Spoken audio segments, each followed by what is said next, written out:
watching the show at White Cube, Bermondsey, Theaster Gates show. Are we sleeping on this artist? I have to ask, why aren't we talking about him the way we talk about Ai Weiwei, or Anselm Kiefer, or Olafur Eliasson? Because his exhibition, 1965, Malcolm in Winter, a translation exercise, isn't just a gallery show. It's maybe not even an exhibition, it's a reckoning. Gates isn't making art that sits quietly on the walls. His work demands engagement. It's bolted to the floor, stacked with tension, and it refuses to be ignored. So why aren't we talking about him on the level he deserves? Maybe we are. Maybe you've seen the show and you're doing the same thing I'm doing. I know that I've recorded this about 6 or 7 times because I cannot get this reel right.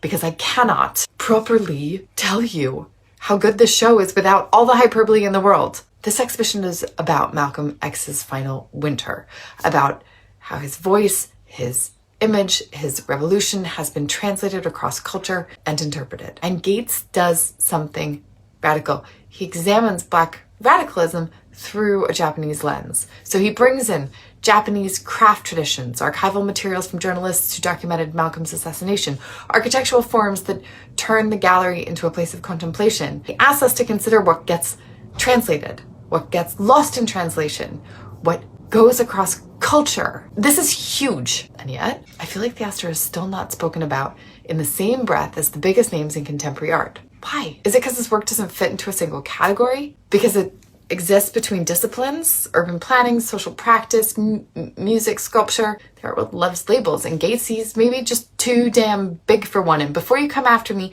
he has been overlooked because his work, I think, is still kind of, I mean, it's not accessible, it's really expensive, but it is not on the level of some of those other names that I said, and he should be. At the heart of his show is a single line that he uttered in passing during a talk before the opening, where he said, "The martyr's winter seems to be the revolution's spring." Theaster Gates isn't just making work. This feels historical. So I'll ask again, are we sleeping on Theaster Gates? Because after this show, I don't think we can afford to.